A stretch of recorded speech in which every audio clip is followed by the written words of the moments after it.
본 방송에서 제공하는 투자 정보는 투자 판단에 대한 조언입니다.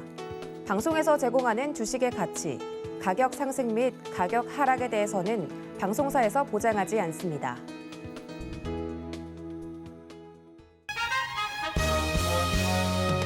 안녕하세요. 서울경제TV 허반석 전문위원입니다.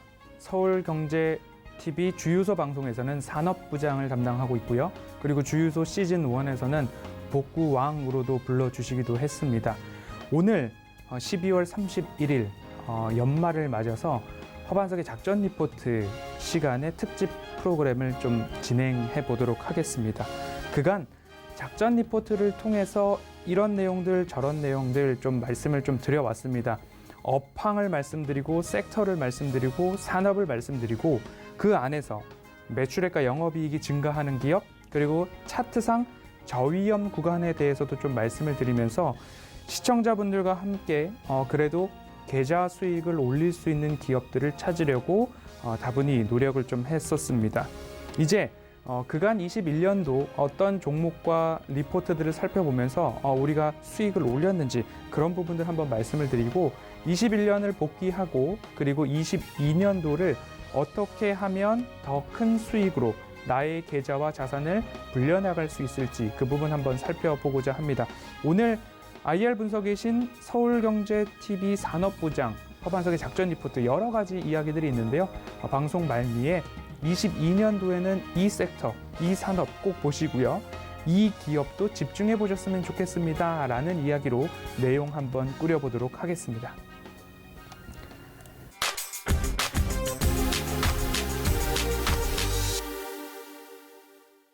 오늘 이제 허반석의 작전 리포트 1년을 되돌아보는데요. 그간 말씀드렸던 내용 중에서 2차 전지 섹터 말씀을 드렸고요. 그리고 반도체 섹터 미리미리 말씀을 좀 드려왔었습니다. 그리고 또 한 가지는 통신 장비 섹터가 될 텐데요. 이 세 가지를 통해서 서울경제TV 주유소 플랫폼에서 복구왕을 만들어 주었던 섹터는 2차 전지 섹터였습니다. 그리고 이제 반도체는 바닥일까요? 라는 이야기를 좀 드렸었는데요. 그때도 마찬가지로 반도체 저점에 대한 이야기 드렸고요. 22년도에는 통신 장비 섹터를 그래도 주목해 볼 필요가 있을 것 같습니다. 라는 이야기를 오늘 방송을 통해서도 한 번씩 드리려고 합니다. 이 부분 함께 살펴보시면 좋을 것 같고요. 그간 방송을 통해서 이 차트를 좀 많이 말씀을 드렸었습니다. 이 차트를 말씀을 드리면서 제가 짚어드렸던 부분들은 이러한 추세선상 저점들이 깨지지 않는 한 코스피와 코스닥 차트, 우리 주가 지수는 무너지지 않을 것입니다. 라는 말씀을 드렸고요. 마찬가지로 이 저점 구간들, 코로나 팬데믹 구간들은 좀 제외를 하도록 하겠습니다. 그리고 나서 이 저점 구간들을 깨지 않고 이 추세를 이어가고 있다라는 점은 방송을 통해서도 누누이 동일한 차트를 통해서 말씀을 좀 드려왔기 때문에 시장을 바라볼 때 좀 크고 넓게 바라보고 그 안에서 차트상 저위험 구간에 내가 매수할 수 있는 종목들, 내가 매수할 수 있는 기업들, 그리고 시장이 무너지지 않았다라고 하는 부분들을 하나하나 앞으로도 좀 차분히 짚어보도록 하겠습니다. 이제 시장에 대한 이야기와 그리고 작전 리포트에 대한 이야기들을 좀 이어갈 텐데요. 첫 번째로는 작전 리포트에서 2차 전지 섹터를 좀 많이 다루었습니다. 3월 15일 주간에도 다루었고요. 5월 3일 주간에도 다루었고요. 그리고 9월 6일 주간에도 다루었는데 이 작전 리포트를 말씀을 드릴 때에 이러한 점들을 좀 기억을 해 보셔야 됩니다. 라는 것들을 좀 말씀을 드렸습니다. 3월 15일 주간에 배터리 셀 업체 세 종목들을 말씀을 드렸습니다. 이 세 기업의 특징은 배터리 분쟁 이슈가 좀 있었습니다. SK이노베이션과 LG화학의 배터리 분쟁 이슈가 있었고요. 그러면서 언젠가는 합의가 서로 윈윈하는 이야기들이 좀 나올 수 있습니다. 라는 말씀을 드리면서 공포에 사도 좋을 sek터는 2차 전지 섹터다라고 말씀을 드렸고요. 또 그 이후에는 수익이 나는 기업들을 보시고요. 배터리의 성능 혁신은 소재로부터 나옵니다 하면서 첨보와 LNF 등 소재 기업에 대해서 좀 말씀을 드렸습니다. 그리고 나서 어떤 이야기를 드렸냐면 셀 업체를 처음으로 말씀을 드렸고요. 두 번째로는 소재 혁신, 배터리 성능 개선에 대한 이야기를 드렸고요. 끝으로는 이제부터는 차트상 저위험 구간, 고밸류 기업이 아니라 이 정도 기업은 지금 이 구간에서 사도 좋을 것 같습니다라는 이야기를 좀 드리면서 처음으로는 셀업체, 두 번째로는 소재업체, 세 번째로는 이제부터는 저렴한 기업들을 찾는 노력을 하셔야 됩니다라는 이야기를 드려왔던 것처럼 그 가운데에 좋은 수익들을 거둔 기업들이 좀 있었습니다. 다시 한번 짚어보면 배터리 소송전에 있어서 결국 서로가 윈윈하는 결론이 나올 것입니다 라는 이야기를 3월 15일 배터리 분쟁과 공포, 우려가 한창일 때 말씀을 드렸고요. 이전 국내 재판에서도 관련한 대법원 판결 직전에 합의가 있었다라는 사례를 언급하면서 차트상 저위험 구간, 공포 구간에는 LG화학이든 SK이노베이션이든 사도 좋습니다라는 이야기를 드렸고 그 근거 중에 하나가 장기적 관점에서 차트상 저위험 구간에 맞아떨어졌을 때 혹은 차트상 저위험 구간을 이탈했을 때는 사도 좋다라는 말씀을 좀 드렸습니다. 그 이야기를 작전 리포트를 통해서도 고스란히 좀 전달을 해드렸습니다. 오늘의 작전 리포트는 LG화학과 SK이노베이션입니다 라는 이야기를 그대로 드렸고요. 우리의 매매 작전은 차트상 저위험 구간, 공포 구간에서는 매수를 해보자 라는 이야기를 좀 드렸습니다. 그 이야기를 차트를 통해서 한번 말씀을 드려보도록 하겠습니다. 올해 3월 15일자를 세로선으로 한번 그어보도록 하겠습니다. 3월 15일을 세로선으로 그어놓고 그리고 차트를 그간으로 옮겨보도록 하겠습니다. LG화학과 SK이노베이션의 양사 모두 다 합의를 하지 않을 것이다. 그리고 SK이노베이션도 혹 ICT 소송에서 지게 될 경우에 굉장히 손해를 볼 수도 있다라는 이야기가 나오고 양사 모두 다 주가가 하락했던 모습이었습니다. 그때 제가 말씀드렸던 부분 중에 하나는 차트상 저위험 구간에 도래를 했기 때문에 매수를 한번 해보시는 것도 나쁘지 않습니다라는 이야기를 드렸고요. 여기에서부터 다시 한번 반등이 나왔기 때문에 주가적으로는 그래도 수익을 거둘 수 있었다라는 모습들. 그리고 특히 SK이노베이션 같은 경우가 3월 15일자로 돌아가 보면요. 3월 15일자로 말씀을 드리면 이때부터 급락이 나왔습니다. 나온 이후에 어떻게 흐름들이 바뀌었느냐. 3월 15일자 말씀을 드렸고 추세상 저위험 구간이 만들어졌고요. 추세상 저위험 구간은 이런 흐름들로도 잡혀질 수 있고요. 장기 추세선으로도 이런 흐름들로 잡아볼 수 있을 것입니다.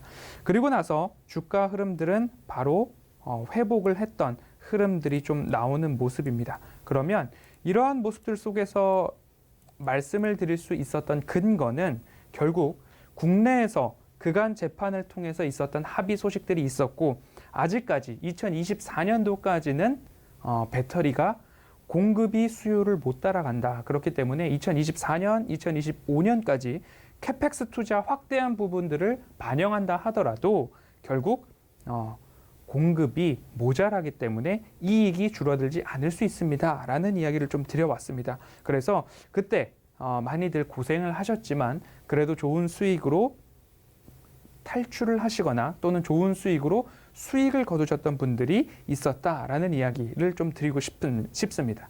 그리고 5월 3일과 4일 수요와의 전쟁이라는 이야기를 드리면서 배터리 내재화 이슈 때문에 국내 배터리 업체들의 주가가 한 번 더 출렁였습니다. 그때도 마찬가지로 말씀을 드릴 때 공포가 기회가 될 수 있습니다라는 이야기를 드리면서 한번 이 기회에 다시 한번 추세상, 차트상, 저점에서 매수하시는 노력도 해보시자라는 말씀을 드렸는데 왜냐하면 배터리 같은 경우에는 하루아침에 뚝딱하고 만들어낼 수 있는 기술이 아니다. 지금 있는 배터리 셀 업체들도 화제권으로 기술에 대한 안전에 대한 이야기가 나오고 있는 반면 완성차 업체들이 그러한 기술들을 하루아침에 20년의 업력으로도 화제가 제로가 아닌 상황 속에서 하루아침에 뚝딱 만들어낼 수 있는 기술이 배터리 기술이 아니기 때문에 이 부분도 한번 참고를 해보시자라는 말씀을 드렸습니다. 그렇기 때문에 이제부터는 무엇을 보셔야 하느냐에 대한 이야기를 좀 드렸습니다.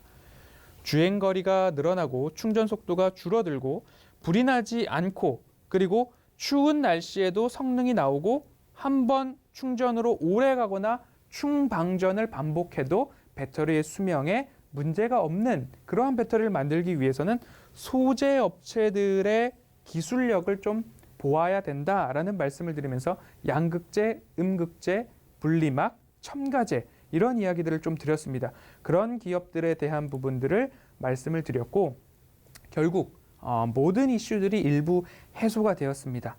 국내외 배터리 회사들의 화재가 있었고요. 그러므로 충당금 이슈가 있어서 SK이노베이션이 조정을 받았지만 그래도 회복을 했습니다. 소송 분쟁이 해결이 되었고요.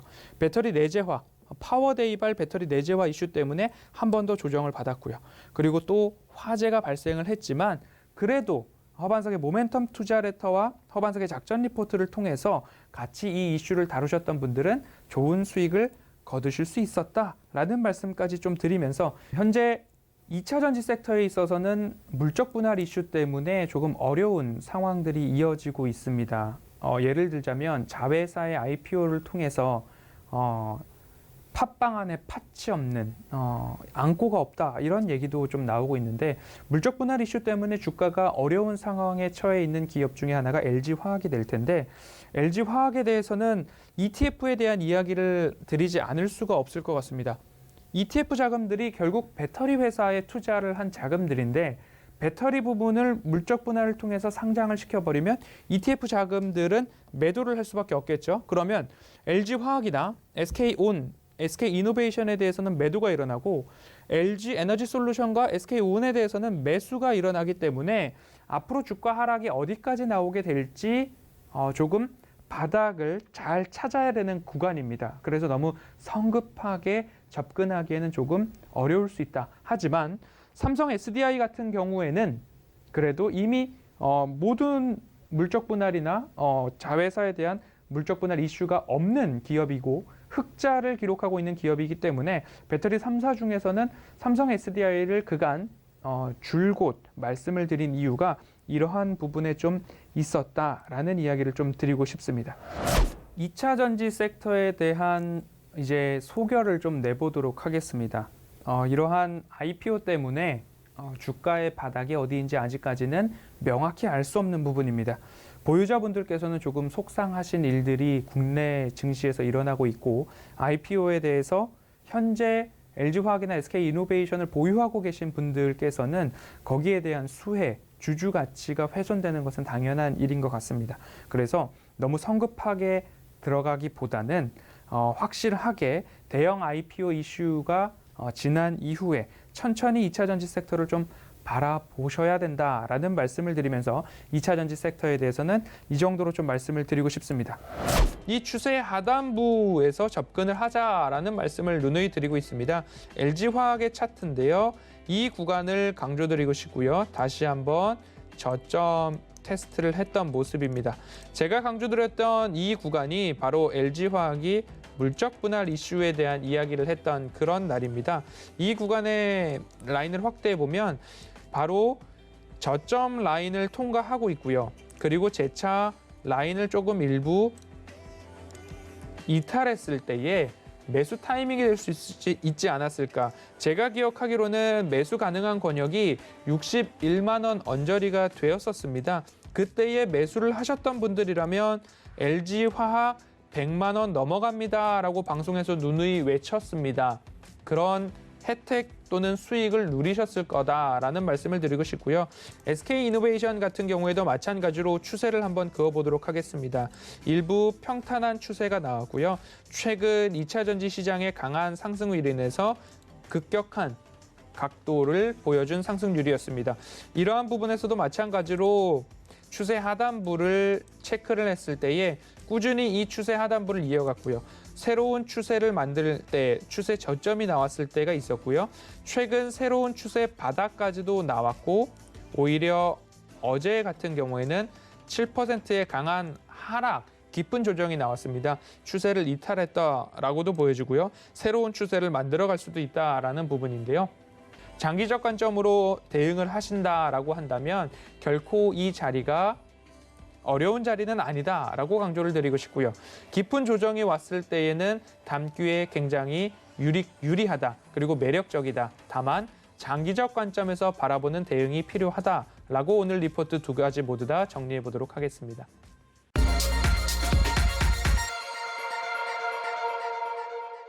네, 다음 주제로 반도체 섹터를 말씀을 드리도록 하겠습니다. 8월 9일 주간 SK하이닉스와 원익IPS, SNS텍을 말씀을 드렸고요. 삼성전자와 ISC에 대해서도 좀 말씀을 드려왔습니다. 반도체 섹터를 주목할 수 있는 산업이 무엇일까? 디램 가격은 하락한다 그러고 추운 겨울이 온다라고 하는 외국계 증권 보고서가 많이 나왔습니다. 그런데도 불구하고 12월 30일까지 보낸 우리들에게 8만 전자와 13만 원 문턱까지 온 SK하이닉스를 좀 보는 시기가 왔습니다. 그중에 하나의 산업으로서 메타버스를 좀 말씀을 드릴 수 있을 것 같은데요. 메타버스를 서울경제TV에서는 누구보다도 조금 빠르게 업종 리포트를 통해서 소개를 해드렸고요. 이곳에서 새로운 디지털 전쟁이 일어날 것이고 이 메타버스라는 주제 안에서 여러 가지 하드웨어 그리고 투자자의 시선으로 보았을 때에 주가 수익을 올릴 수 있는 이야기들이 많이 나올 수 있다. 그리고 그 산업 안에 공통점으로 말씀을 드리자면 반도체가 모두 다 들어간다, 필요하다라는 말씀을 드렸습니다. 그중에 LG이노텍에 대한 이야기도 좀 드렸고요. 그리고 나서 또 한 가지를 본다면 자이언트 스텝에 대해서는 자이언트 스텝은 메타버스의 컨텐츠를 제작하고 그리고 네이버는 메타버스의 플랫폼 대장주다라는 이야기를 메타버스 산업을 통해서도 좀 말씀을 드려왔습니다.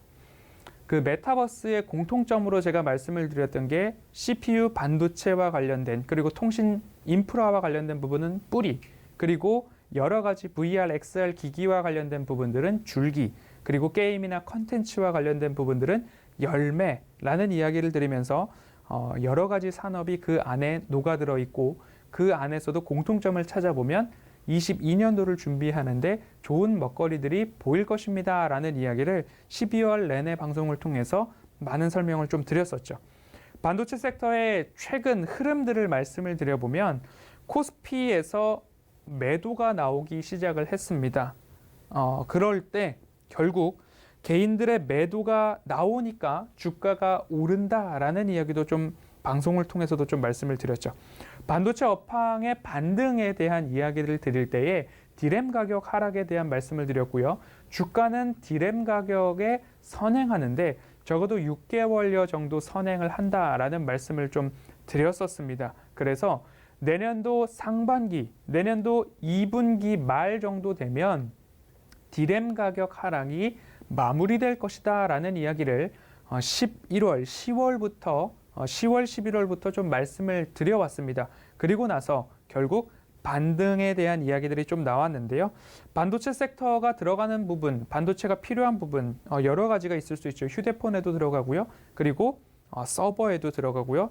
여러 가지 수요처들이 있는데 결국 그 수요처들이 여러 가지 산업, 그중에서도 메타버스 산업에 필수적으로 들어간다라는 부분들을 여러 가지로 좀 설명을 드려왔습니다. 그래서 앞으로 반도체 섹터는 어떻게 될 것인가에 대한 이야기들이 종종 나오고 있습니다. 차트를 한번 보면서 SK하이닉스를 중심으로도 한번 말씀을 드려보도록 하겠습니다. SK하이닉스를 차트상 저위험 구간에 대한 이야기를 드릴 때에 이러한 라인을 좀 그으면서 말씀을 드려왔습니다. 이 구간들에 있어서는 차트상 저위험 구간이기 때문에 지금 매수를 하는 게 어떨까요? 라는 이야기를 작전 리포트를 통해서 말씀을 드렸고요. 그 이후 10만 원 미만 앞자리가 9일 때 말씀을 드린 이후에 13만 원 문턱까지 주가 상승을 좀 보여왔습니다. 그리고 마찬가지로 삼성전자도 7만 전자 문턱에서 SK하이닉스와 함께 좀 말씀을 드렸습니다. 그 이후에 다시 한번 주가의 상승이 좀 보여지는 모습들이 나왔고 최근 8만 전자로 복귀를 한 모습들까지도 확인이 가능한 구간입니다. 앞으로 주가에 대해서는 잠시 쉬어갈 수는 있겠지만 여러 가지 정황상 반도체 관련된 기업들의 주가는 지금의 추세를 너무 이탈하지는 않고 보다 우상향할 수 있는 여건들이 마련되고 있다라는 말씀을 좀 드리면 결국엔 메모리 반도체와 비메모리 반도체 모두 다 이제는 재고 수준이 적어졌기 때문에 거기에 대한 공급이 앞으로 좀 더 확대될 수 있다. 그리고 또 한 가지 말씀을 드렸던 부분들은 DDR4가 가고 DDR5가 온다라는 말씀을 드리면서 세대 교체에 대한 이야기도 좀 드렸습니다. 그리고 신제품 출시와 함께 여러 가지 수요가 나타날 수 있기 때문에 이 반도체에 대한 부분들에 있어서는 긍정적인 견해를 유지해야 되고, 앞으로 반도체 섹터가 추가 상승이 나왔을 때는, 예를 들어서 SK하이닉스를 10만 원 미만, 9만 원대에 매수를 했다라고 한다면 앞으로 한 차례 더 슈팅이 나왔을 때에 추세선을 그어놓고서 함께 고민을 해보는 시간을 기다려보는 것이 22년도 반도체 섹터를 보유하고 계신 분들의 전략이 되지 않을까라는 말씀을 드리면서, 노란톡 오픈 채팅방을 통해서도 추세선에 대한 공유들을 좀 드리고 있습니다. 차트상 저위험 구간에 대한 부분들 말씀을 드렸고요. 그리고 SK하이닉스가 12만 원 선에서 일부 횡보 또는 되돌림 자리가 나올 수도 있습니다라는 말씀을 드렸고, 이제 13만 원 문턱에서는 잠시 기간 조정이 나온다 하더라도 다시 우상향할 수 있는 그런 모습이 나올 것이다라는 말씀을 드렸습니다. 여러 가지 이야기를 드릴 수는 있으나 이 이야기가 좀 핵심적이지 않을까 싶습니다. 2018년도 디램 가격의 상승폭은 약 154%였습니다. 그리고 21년도 디램 가격의 상승폭은 51%였습니다. 여기에서 결국 디램 가격이 아예 추세가 꺾여서 떨어질 것인가, 아니면 일부 조정을 받고 다시 우상향할 것인가에 대한 힌트가 나와 있는데, 디램 가격의 상승폭이 154% 오르니까 추세적으로 꺾여서 디램 가격이 하향하는 모습들이 나왔습니다. 그런데 지금은 50%밖에 상승폭이 오르지 않았기 때문에 여기에서 떨어질래야 떨어질 것이 그렇게 많지 않다라는 점들을 감안해 본다면 디램 가격에 대한 우려는 조금 시기상조였다. 그래서 이 가격이 22년도에 어디까지 올라가는지를 추적해 보면서 반도체 업황, 반도체 섹터 기업들의 주가 전망을 하는 한 가지 기준이 될 것이고요. 그리고 DDR4가 가고 DDR5가 온다라는 말씀을 드렸는데요. 그러면 서버를 공급하는, 그리고 서버를 운영하는 하이퍼스케일러라고 하는 아마존이나 구글이나 마이크로소프트 같은 기업들이겠죠. 이런 업체들에서 DDR5에 대한 이제 공급 요청들이 나올 것입니다.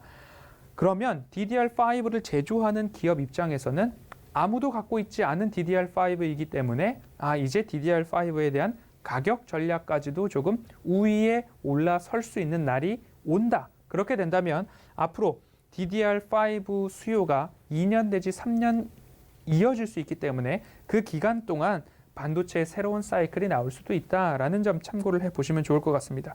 그리고 ISC를 말씀을 드리면서 이야기 드렸던 점들 중에 하나는 DDR3에서 DDR4로 전환되는 시기에 테스트 소켓의 가격이 약 30%가량 상승했습니다. 평균 판매 가격이라고 하는 ASP라는 단어를 보신 적이 있을 겁니다. 마찬가지로 DDR4에서 DDR5로 전환되는 이 전환기에도 테스트 소켓의 가격은 오른다. 그렇기 때문에 이 전환기의 수혜가 전망되는 기업들도 잘 살펴보셔야 됩니다라는 말씀을 드리는데, 이 이야기는 앞으로 2년 내지 3년 동안 유효한 이야기이기 때문에 ISC 대표적으로 기업을 좀 꼽아드렸습니다. 이 기업에 대해서도 차트상 저위험 구간에서는 한 번씩 관심을 가져보셔도 좋겠다라는 말씀을 드립니다. 반도체의 또 다른 핵심을 말씀을 드리면 이 사진을 좀 주목해서 보셔야 됩니다. 메타버스에 대한 투자도인데요. 22년도에 이 그림을 기억하시면서 투자를 하신다면 많은 먹거리들이 여기 나올 것 같습니다.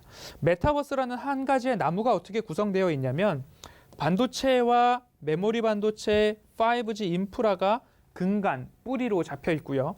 그리고 줄기에는 VR, XR 기기, 서버 클라우드, 그리고 네트워크, 보안 시스템, 여러 가지 결제 시스템까지 있습니다. 그리고 열매로는 컨텐츠, 게임, 플랫폼 등이 열매로 자리 잡아 있는데, 이러한 것들이 우리 투자자의 시선으로 보았을 때는 어느 기업이 이러한 것들을 감당하고 있는가를 꼭 살펴보시면 좋을 것 같고요.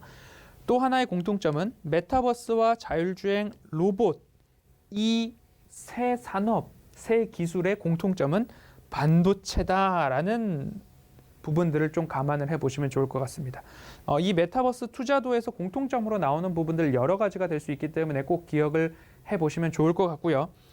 바이든 대통령이 반도체를 향해서 21세기 편자의 못이 반도체다라는 이야기를 좀 했습니다. 그만큼 반도체가 중요하고 산업에 필수적이다라는 부분을 좀 감안해 본다면 반도체에 대한 투자자의 관심은 그리고 수익을 보고 싶은 자금의 흐름은 이곳으로 몰릴 수 있다. 하지만 우리 개인 투자자들은 차트상 저위험 구간에 접근하려는 노력을 꾸준히 해야 된다라는 점을 꼭 기억을 해 주시면 좋을 것 같습니다.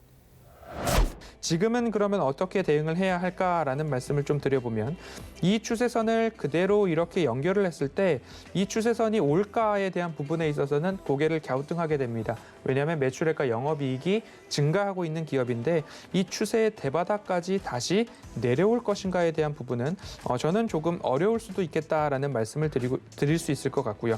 다시 한번 추세선을 좀 그어본다면 이러한 추세선이 다시 나올 수 있을 것 같습니다. 그러면 다시 바닥 권역으로는 이러한 흐름들을 좀 예상을 해볼 수 있는데요. 이 사이에 갭이 있기 때문에 주가의 조정이 조금 나올 수도 있을 것 같습니다. 업황에 따라서. 하지만 이 추세선상 이 구간을 너무 크게 내려오지는 않을 것 같다. 그 이유는 매출액과 영업이익이 증가하는 추세죠. 차트가 짧기 때문에 추세선을 그리자면 이러한 추세선을 그려나갈 수 있을 것 같습니다. 하지만 이 추세선이 깨질 수 있는 변곡점, 우려되는 요소 중에 하나가 앞서 말씀드렸던 이 의무 확약 비율에 대한 물량이 출회됐을 때, 기관 물량이 출회됐을 때에 이 추세선을 깨뜨릴 수도 있다라는 주의가 필요한 기업으로 좀 말씀을 드리고 싶고요.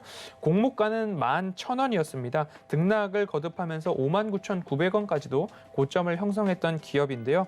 짧은 차트 흐름을 이렇게 그려드렸지만 앞으로 메타버스 그리고 실감형 콘텐츠 그리고 버추얼 휴먼 제작에 있어서는 굉장한 기술력을 갖고 있는 그리고 리얼타임 엔진을 소유한 기업이기 때문에 메타버스 시대 컨텐츠 하면 자이언트 스텝 그리고 하드웨어 하면 LG이노텍을 조금 이번 주에는 집중적으로 좀 말씀을 드리고 있는데요.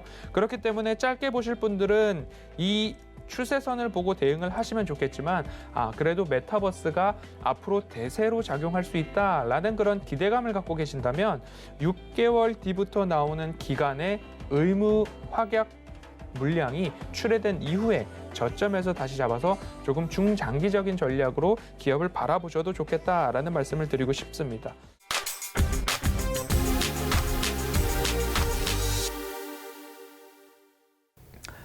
세 번째 주제를 말씀을 드리려고 합니다. 10월 18일 주간 SK텔레콤, RF 머트리얼즈, 서진시스템, 11월 10일 미인프라 투자와 관련해서 RFHIC, 다시 한번 RF머트리얼즈를 좀 말씀을 드렸습니다. 이 기업들에 대한 부분들도 방금 전 보았던 메타버스 투자 나무에서도 한번 찾아볼 수 있습니다.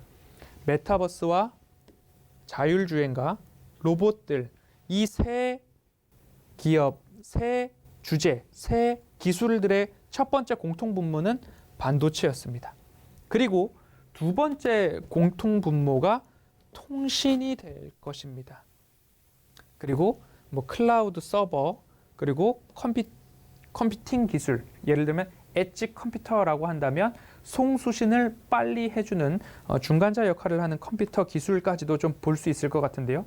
통신 업종은 예를 들면 통신 사업자가 있겠죠. 통신 사업자는 SK텔레콤, KT, LG유플러스인데 결국 마케팅 비용은 줄어들고 가입자는 계속적으로 늘어나고 있기 때문에 수익적인 측면에서는 증가하고 있고 경쟁자가 통신 3사밖에 우리나라엔 없기 때문에 안정적인 수익을 갖고 있어서 성장 동력으로도 충분하다. 그리고 앞서서 말씀드렸듯이 자율주행, 그리고 로봇, 그리고 메타버스 관련해서도 이 통신에 대한 부분들의 중요도가 높아지고 있다라고 보시면 좋은데 우호적인 사업 환경은 5G 서비스가 3년 차이기 때문에 이제 교체 주기가 도래했다. 그래서 4G를 쓰시던 분들 또는 5G를 쓰시던 분들은 끊임없이 5G 가입자로 늘어나고 있고 4G를 쓰다가 5G로 기기 변경을 한다라고 한다면 더 이상 4G 요금제를 가입할 수 없고 5G만 선택할 수 있는 현재 요금제 체계를 또 가지고 있기 때문에 통신사 입장에서는 우호적 환경이 늘어나고 있다. 그렇기 때문에 4G 가입자의 단말기 교체 주기가 오기 때문에 앞으로 수익성은 더 좋아질 수 있다. 하지만 한 가지 아쉬운 점은 5G임에도 불구하고 속도가 5G만큼 안 나오는 것이 우리나라의 현재 상황이고, 그래서 그와 관련한 통신 기지국 그런 공급을 더 활발히 해야 하고 정부와 약속한 물량을 채우지 못했다라는 이야기가 뉴스 보도로 많이 나오고 있기 때문에 통신 장비에 대한 부분들도 투자자의 시선으로 바라본다면 조금 살펴볼 필요가 있겠다라는 말씀을 좀 드리도록 하겠습니다. 뭐 이런 것들이 좀 나올 수 있겠죠. 그간 통신에 대한 전통적인 영역은 전화 인터넷, 초고속 인터넷까지도 볼 수 있을 것 같습니다. 그 이후에 보안 시스템과 관련되고 클라우드 서버와 관련된 것으로 넘어왔다가 다시 한번 조금 더 넘어오는 것이 우리가 많이 시청하고 있는 OTT, 그리고 스마트 그리드, 원격 검침이죠. 그리고 보안 솔루션, 스마트 홈 기술까지도 도입이 되고 있습니다. 그리고 나서 이제 우리가 맞이해야 할 시기는 자율주행과 스마트 홈, 그리고 스마트 팩토리, AI, 로봇 기술인데, 이러한 것들이 이 구간까지는 IoT라고 이야기를 했는데, 이제 이 아래 기술로 넘어오면 IoE라고 합니다. IoT는 인터넷 오브 띵스라고 해서 사물 인터넷이라고 우리가 부르고 있지만, IoE는 인터넷 오브 에브리띵즈라고도 하고, AI와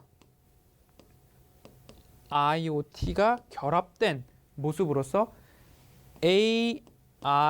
AIoE라는 결국 목표를 향해서 가게 됩니다. 이런 기술들을 구현할 수 있는 인프라가 결국 통신이고 통신 장비를 통해서 이루어진다라는 점을 좀 기억을 해보시면 좋을 것 같습니다. 통신 장비에 대해서는 삼성전자와 버라이즌의 관계, 또는 삼성전자와 인도, 삼성전자와 캐나다, 삼성전자와 어디 나라, 이렇게 삼성전자의 밸류 체인을 좀 기억을 해보시면 좋을 것 같고요. 국내 쪽으로도 5G 속도가 가입한 또는 약속한 속도까지 품질을 보장받지 못하다 보니까 이 사안이 소비자와 통신 3사의 법적 분쟁까지도 나오고 있는 상황이기 때문에 결국 제가 늘 말씀을 드리는 산업의 방향성, 시장의 성장성을 말씀을 드릴 때에는 산업의 방향, 인터넷 속도 증가해야 합니다. 그리고 시장의 성장성, 기지국 더 많이 설치해야 됩니다. 이 부분만 본다 하더라도 통신 장비 섹터는 많이 쉬었다라고 좀 기억을 해보시면 좋을 것 같고요. 인프라 투자 법안이 통과될 때부터 통신 장비에 대한 이야기를 많이 드렸습니다. 이제 통과가 되었고 앞으로 집행이 된다면 미국뿐만 아니라 캐나다, 인도, 영국, 일본향 공급이 본격화될 텐데 21년도 연말인 지금에도 아직 오미크론 등 여러 가지 코로나 변이 바이러스가 나오고 있어서 예산 집행이나 이 설치에 대한 실행이 좀 더딘 모습입니다. 하지만 22년도부터 기대감들이 있는 섹터 중에 하나가 통신 장비 섹터다라고 좀 기억을 해보시면 좋을 것 같고요. 통신 장비 업종을 볼 때의 기준을 조금 말씀을 드리면요. 3분기, 4분기에 턴어라운드가 된 기업들이 있습니다. 그리고 실적이 증가하는 기업이 있습니다. 그리고 미래 성장 동력, 지금까지 해오던 기술뿐만 아니라 앞으로 우리는 이러한 기술을 해나가겠습니다라는 그러한 곳들이 있기 때문에 그 부분 꼭 참고하셔서 모멘텀, 미래 먹거리가 무엇인가 그 부분 참고를 하셔야 되고요. 그리고 삼성전자 고객사라고 한다면 우리나라에서는 삼성전자가 대표적이겠죠. 삼성전자 안에서 시장 점유율 그리고 경쟁자가 없는 기업들을 한 번씩 살펴보는 것이 좋겠다라는 말씀을 좀 드리도록 하겠습니다. 그간 통신 장비 업종을 말씀드릴 때 대표적으로 RFHIC와 RF 머티리얼즈를 좀 말씀을 드렸는데요. 11월 10일 말씀을 드릴 때 이런 이야기를 드렸죠. 혈액을 온몸으로 운반하는 혈관과 같은 역할을 하는 것이 통신망이고 통신사업자다. 그러면서 RFHIC는 결국 기지국에 대한 공급 기술을 가지고 있는 기업입니다. 그리고 그 자회사로 RF 머티리얼즈가 있는데 이 기업들을 11월 10일경 허반석의 작전 리포트를 통해서 안내를 드렸고요. 그때 함께 매수를 하셨다라고 한다면 RFHIC는 약 20% 이상의 수익률, 그리고 RF 머티리얼즈는 무상증자 이슈를 함께 거두면서 67% 이상의 수익률을 좀 거두실 수 있었습니다. 하지만 22년도 유망 업종에도 통신 장비는 그래도 살펴보셔야 된다라는 말씀을 드리면서 이 두 기업에 대한 이야기 또 다시 보기 영상은 유튜브에 오셔서 허반석을 치시거나 서울경제TV에서 RFHIC, RF 머티리얼즈 검색하시면 이 기업에 대한 다시 보기 영상 볼 수 있다는 점 참고를 하셔서 공부해 볼 만한 기업이다라고 기억을 해보시면 좋을 것 같고요. 통신 장비 업종을 22년도에 가장 중요한 업종 중에 산업 중에 하나로 보고 있습니다. 산업의 방향성, 시장의 성장성을 투자자의 시선으로 잘 보고 준비하고 내 포트폴리오를 꾸려 놓았다면 수익으로 연결될 수 있다라는 점을 좀 감안을 해보시고요. 그 기술들 중 하나는 메타버스, 자율주행, 로봇 이것들의 공통 분모를 생각해 보았더니만 반도체가 있었고 통신 장비가 있었다. 반도체가 있었고 통신 장비가 있었다. 이 부분 꼭 참고를 해 보시면 좋을 것 같습니다. 통신 장비 이외에 플러스 알파를 갖추고 있는가가 중요할 것 같습니다. 늘 말씀드릴 때 차트상 저위험 구간인가, 숫자상 매출액과 영업이익이 증가하는가, 그리고 모멘텀, 미래 먹거리를 준비하고 있는 기업인가에 대한 부분인데요.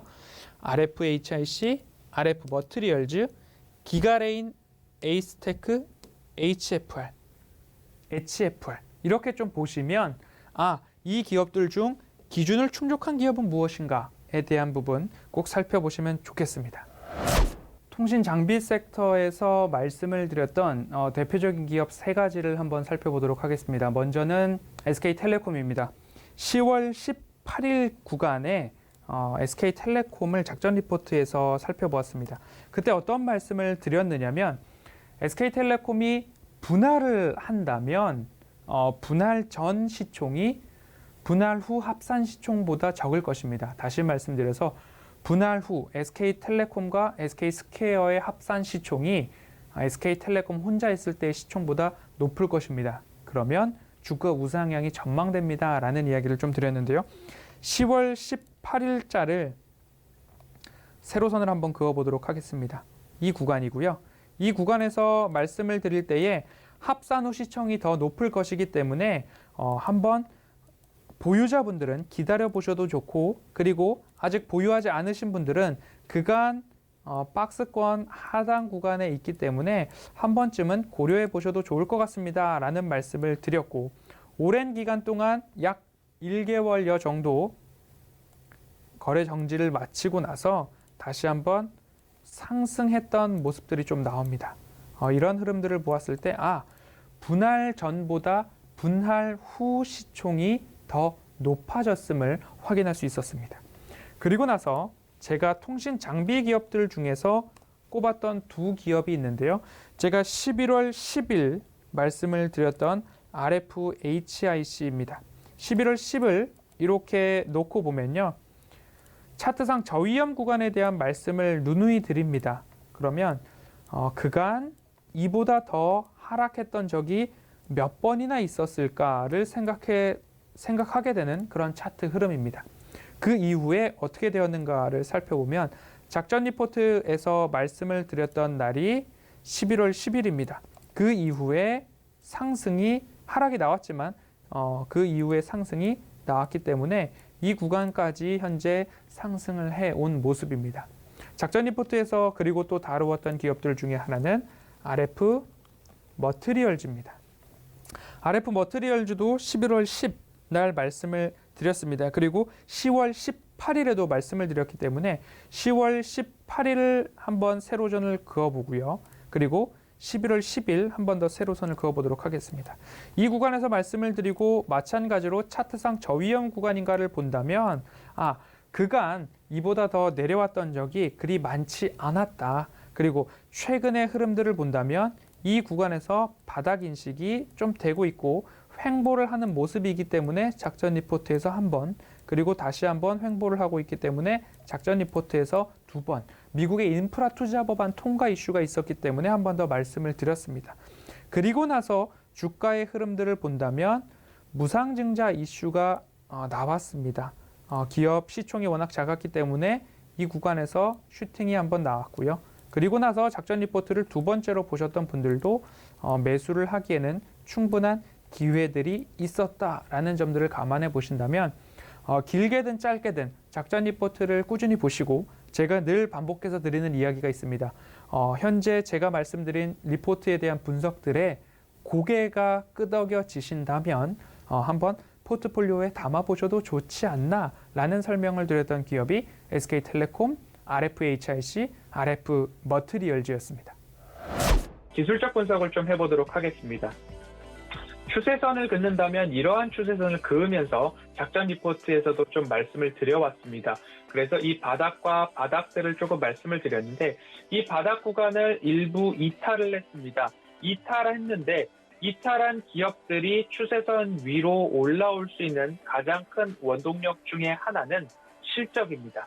2분기보다 3분기가 좋아지고 3분기보다 4분기가 완연히 좋아지는 기업이 RFHIC다라는 말씀 리포트를 통해서 확인을 해드렸고요. 이제 이 평행한 추세선을 대부분 위로 올려왔습니다. 그런데 한번 아래로도 한번 내려본다면 코로나 팬데믹 구간의 밑꼬리 구간까지도 이 추세선이 좀 내려왔습니다. 기업에 문제가 있어서 내려왔을까라기보다는 일시적인 시장 조정으로 좀 내려왔다라는 말씀을 좀 드려볼 수밖에 없는 현 구간이고요. 다시 한번 평행한 선을 그어서 위로 올려보겠습니다. 1차적인 되돌림 자리가 확인이 되시고요. 그리고 나서 수익 극대화 라인까지 올려본다라고 한다면 이제는 이러한 흐름까지 좀 볼 수 있을 것 같습니다. 이러한 구간으로 살펴본다라고 한다면 수익 극대화 라인까지 상승을 했던 모습들이 패턴들이 좀 보여집니다. 이러한 모습들이 있어서인지는 몰라도 이제는 리포트에서 목표 주가를 6만 원으로 산정한 모습들이 좀 보입니다. 조정이 많이 나왔습니다. 그리고 나서 이제 바닥을 다지는 구간 아닐까라는 생각이 드는 모습입니다. 그래서 대장주 미리 말씀드립니다라는 이야기를 좀 드렸고요. 증권사 리포트 중에 가장 높은 목표가는 6만 원이다라는 말씀까지도 좀 드리면서 이렇게 차트상으로 기술적 분석을 한번 해보자고 한다면 바닥 구간을 3장 이후에 지금 3, 4, 5, 6, 7, 8, 9, 10개월, 12개월 거의 1년여 동안 바닥을 다졌습니다. 그러면 제가 누누이 IPO 신규 상장주에 대해서 말씀을 드릴 때 통계적으로 70% 이상의 기업들이 6개월 이상의 조정을 거치고 그 이후에 상승을 좀 주고 있습니다라는 이야기가 RF머트리얼즈에서도 조금 작용을 하는 모습인데요. 1년여 동안 쉰 이후에 이제 바닥을 다졌다라는 시그널이 나왔는지 지난해 연말부터 그리고 2월 2일까지 조금 급격한 상승을 해준 모습입니다. 그 이후에 이제 추세선을 하나 그어본다면 이러한 추세선이 조금 나오지 않을까라는 부분들이 보입니다. 이 추세선에 맞춰서 따박따박 상승을 해주고 있는 모습들이 좀 보여지기 때문에 접근을 하시더라도 현 구간에서 이 차트의 흐름을 좀 보시고 저가, 차트상 저위험 구간에 접근하려는 노력을 좀 해보신다라고 한다면 최근의 저점으로 본다면 29,500원 또는 29,000원과 가장 가까운 지점에서 접근을 하시더라도 기술적으로 이 차트상 저위험 구간인가에 대한 부분들이 좀 보여지고 있기 때문에 RF 머티리얼즈를 보고 계신다면 이 부분 허반석의 모멘텀 체크리스트를 본다면 첫 번째 차트상 저위험 구간인가는 29,000원과 29,500원 언저리와 가장 가까운 부분들을 보셔야 된다라는 말씀드리고 싶고요. 양자 기술, 보안 기술 관련된 부분들이 지속적으로 뉴스에 출고될 전망이고 오늘 아침에도 그런 뉴스들이 좀 나오는 모습입니다. 그렇기 때문에 이러한 부분들은 좀 살펴보시고 너무 고점에 따라갈 섹터보다는 오르지 않는 섹터를 좀 보시자 하는 취지로 통신 장비 업종 살펴보고 있으니까요. 오늘 함께 살펴본 리포트와 클립 영상들 확인하고 싶으면 노란톡 오픈 채팅방 오셔서 함께 토의도 하고 기업에 대한 이야기도 나누시면 좋을 것 같습니다. 여러 가지 이야기를 드린 오늘입니다. 그리고 22년도 집중되는 산업 그리고 섹터에 대해서 한마디로 한다면 사진으로 보여드렸던 글로벌 메타버스 투자도가 될 것입니다. 하나의 나무 그루가 있고 그 나무를 중심으로 뿌리에는 기간 산업인 통신 장비, 통신 인프라 그리고 반도체가 될 것이고요. 줄기는 우리가 메타버스로 들어가는 문이라고 제가 표현을 드렸듯이 OLED나 디스플레이, 카메라 모듈 이러한 부품 장비 쪽이 될 수도 있겠습니다. 그리고 나서 열매는 컨텐츠, 우리가 직접 소비하는 게임이나 드라마나 여러 가지 플랫폼 안에 있는 이야기들이 열매로 비유가 될 수 있을 것 같습니다. 22년도에 이러한 것들을 좀 집중해서 보신다면 그 안에 메타버스, 자율주행, 여러 가지 산업들 중에 공통 분모를 한번 찾아보시면 22년도 허반석의 작전 리포트와 서울경제TV 산업부장이 꼽은 핵심 산업은 반도체와 통신 장비입니다. 그리고 한 가지를 더 꼽자면 2차 전지 중에서도 소재 혁신이 기술 혁신으로 이어질 수 있기 때문에 2차 전지 소재 기업을 들고 싶습니다. 지난해와 비슷한 부분도 있겠지만 이제부터는 실질적으로 아무거나 사서 주가가 오르던 코로나 팬데믹에 대한 기저효과는 다 사라졌습니다. 오히려 공급망 쇼티지에 대한 문제로 내가 이것을 사도 되는가, 사면 괜히 샀다라고 후회하는가, 그 결정을 매우 신중하게 해야 된다라는 말씀을 드리면서 세 가지 산업을 다시 꼽아드리면 반도체, 통신 장비, 그리고 2차 전지 소재 기업들을 좀 살펴보셔서 22년도 여러분들의 계좌 수익률을 높이는데, 그리고 열심히 공부하자라는 말씀을 반복적으로 드리고 있습니다. 이 세 산업에 대한 공부를 게을리하지 않으므로 22년도도 여러분들의 계좌가 더욱 수익으로 날로 불어나는 일들이 있기를 저도 기원하겠습니다. 앞으로 매일 아침 인사드릴 서울경제TV 작전 리포트 많이 사랑해 주시고요. 그리고 앞으로도 여러분들의 계좌에 도움이 될 만한 이야기들을 성실히 준비해서 22년도에도 찾아뵙도록 하겠습니다. 오늘 여기까지 말씀을 드리면서요. 새해 복 많이 받으십시오. 감사합니다.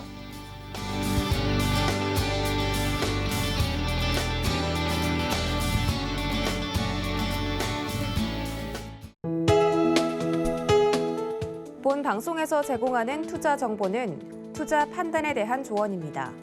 방송에서 제공하는 주식의 가치, 가격 상승 및 가격 하락에 대해서는 방송사에서 보장하지 않습니다.